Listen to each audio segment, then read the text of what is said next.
할렐루야, 사순절 특별 17일차입니다. 오늘 본문은 창세기 2장 18절부터 20절까지 말씀입니다. 같이 읽습니다. 여호와 하나님이 이르시되 사람이 혼자 사는 것이 좋지 아니하니 내가 그를 위하여 돕는 배필을 지으리라 하시니라. 여호와 하나님이 흙으로 각종 들짐승과 공중의 각종 새를 지으시고 아담이 무엇이라고 부르나 보시려고 그것들을 그에게로 이끌어 가시니 아담이 각 생물을 부르는 것이 곧 그 이름이 되었더라. 아담이 모든 가축과 공중의 새와 들의 모든 짐승에게 이름을 주니라. 아담이 돕는 배필이 없으므로. 아멘. 어떤 장로님의 딸이 있었습니다. 이 딸이 결혼을 하게 되었는데 문제가 있었어요. 결혼하는 상대 남자가 예수님을 믿지 않는 사람이었습니다. 장로님은 당연히 반대했습니다.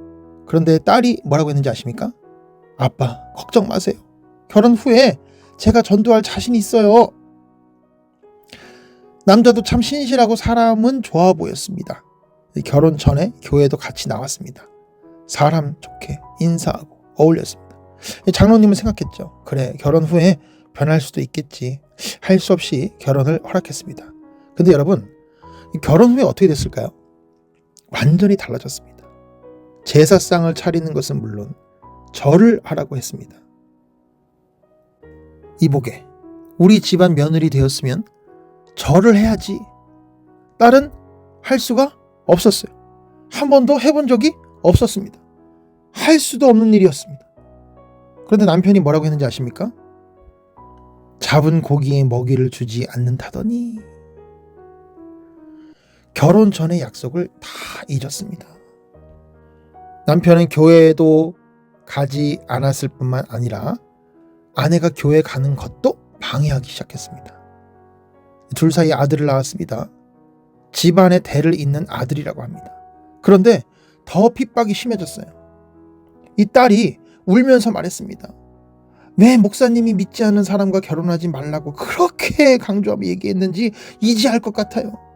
얼마나 후회가 되는지 모릅니다. 사랑하는 여러분, 이 상황에서 어떻게 돕는 배필의 역할을 할 수 있습니까? 오늘 본문 18절을 보십시오. 여호와 하나님이 이르시되 사람이 혼자 사는 것이 좋지 아니하니 내가 그를 위하여 돕는 배필을 지으리라 하시니라. 아멘. 여러분 찾으셨습니까? 돕는 배필. 돕는 배필. 그럼 돕는 배필이 무엇입니까? 밥 해주고 빨래 해주고 집안일 해주는 사람? 아닙니다. 우리 구약 성경에 보면 구약의 이 돕는 배필이라는 뜻이 이 히브리어로 이제 에제르라고 하는데 이 에제르라는 단어가 36번 나옵니다. 그런데 이 36번 중에서 몇 번이 하나님에 대해 쓰였는지 아십니까? 35번. 그리고 단 한 번만이 인간에 대해 쓰였습니다. 그게 바로 창세기 2장 오늘 본문입니다. 할렐루야. 여러분 이게 무슨 뜻일까요? 돕는 배필은 하나님의 역할입니다. 아멘? 돕는 배필은 밥 해주는 사람이 아닙니다. 집안일 해주는 사람이 아닙니다. 여러분 돕는 배필은 하나님처럼 돕는 사람입니다. 그럼 하나님은 어떻게 도우실까요? 하나님은 우리가 선악과를 먹지 않도록 도우십니다. 하나님은 우리가 구원의 관점으로 보도록 도우십니다. 그러니까 진정한 돕는 배필은 상대방이 선악과를 먹지 않도록 모든 문제를 구원의 관점으로 보도록 돕는 사람입니다. 아멘? 사랑하는 여러분, 그렇다면 나는 어떤 배필입니까? 나는 옳고 그름을 따지는 배필입니까? 당신이 틀렸어. 내가 옳아. 이렇게 선악으로 판단하는 배필입니까? 아니면 주님, 이 문제를 통해 우리를 구원하소서. 이렇게 구원의 문제로 이야기해주는 배필입니까? 여러분 19절을 보십시오. 여호와 하나님이 흙으로 각종 들짐승과 공중의 각종 새를 지으시고 아담이 무엇이라고 부르나 보시려고 그것들을 그에게로 이끌어 가시니. 아멘. 여러분 하나님이 아담에게 무엇을 하라고 하셨습니까? 이름을 지으라고 하셨습니다. 악어, 사자, 코끼리, 백합, 튤립 모든 생물에게 이름을 지으라고 하셨습니다. 이것이 아담에게 맡겨진 사명입니다. 사명. 그런데 여러분, 이름을 짓는다는 것이 무슨 뜻입니까? 해석하는 겁니다. 관점을 갖는 겁니다. 의미를 부여하는 겁니다. 아담은 각 생물을 보고 이건 악어, 이건 사자, 이건 코끼리 이렇게 이름을 지었습니다. 그런데 20절을 보십시오.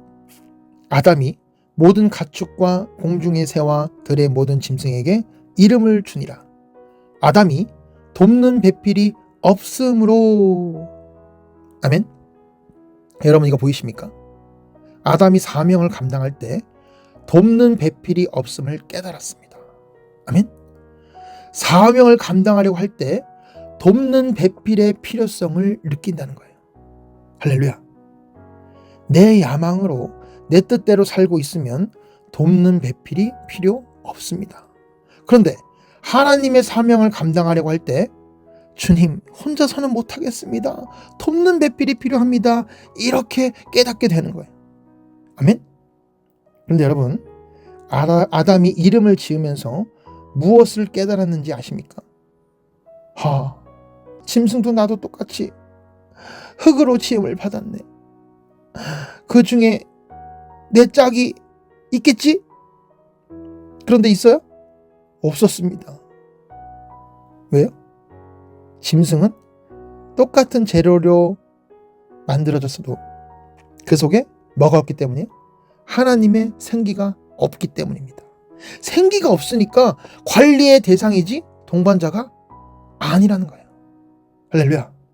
사랑하는 여러분, 우리가 구원받았다는 것은 생명으로 새로운 피조물 되었다는 뜻입니다.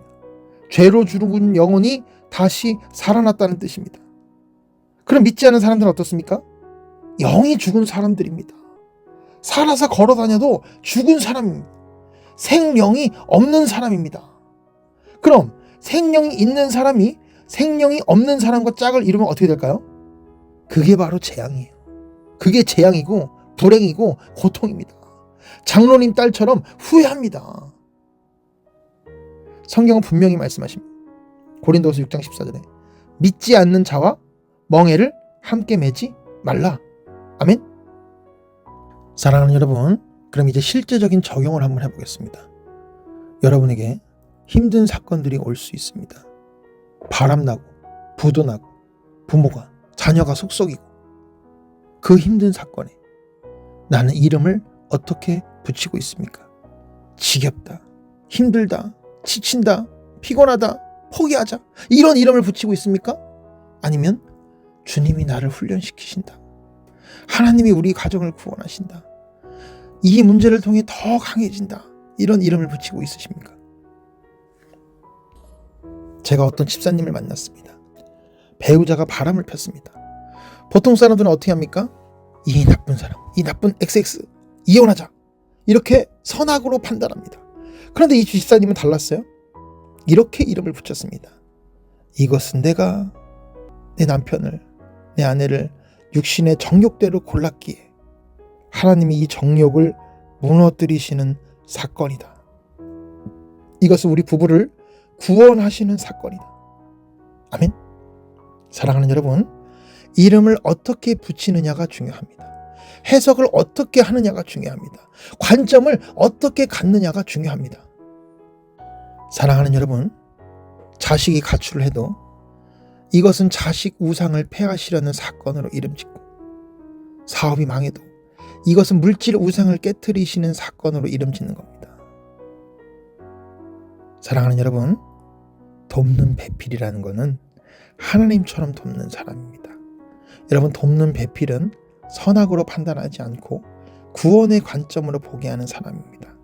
여러분, 돕는 배필은 사명 감당할 때 하나님이 주십니다.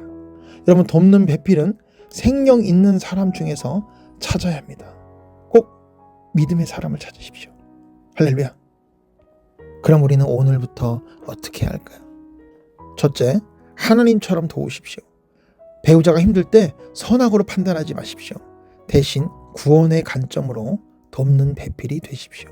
두 번째, 이름을 바르게 지어야 합니다. 모든 사건과 상황에 구원의 이름을 붙이십시오. 이것은 하나님이 나를 구원하시는 사건이다. 이렇게 이름 지으십시오. 마지막 세 번째, 생명 있는 사람과 짝을 이루십시오. 아직 결혼 안 하신 분들, 예수님 믿는 것보다 중요한 것은 없습니다. 교회에서 열심히 섬기는 사람들, 그곳에 내 짝이 있을 수 있습니다. 할렐루야.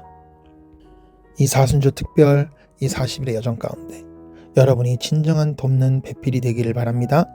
여러분이 선악이 아닌 구원의 관점으로 보기를 바랍니다. 여러분이 모든 사건에 바른 이름을 붙이기를 바랍니다. 그래서 여러분의 가정이 살아나고, 여러분의 배우자가 살아나고, 여러분의 자녀가 살아나고 복된 가정 되기를 바랍니다.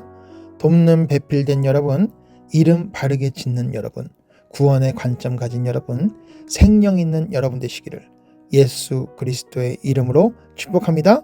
할렐루야!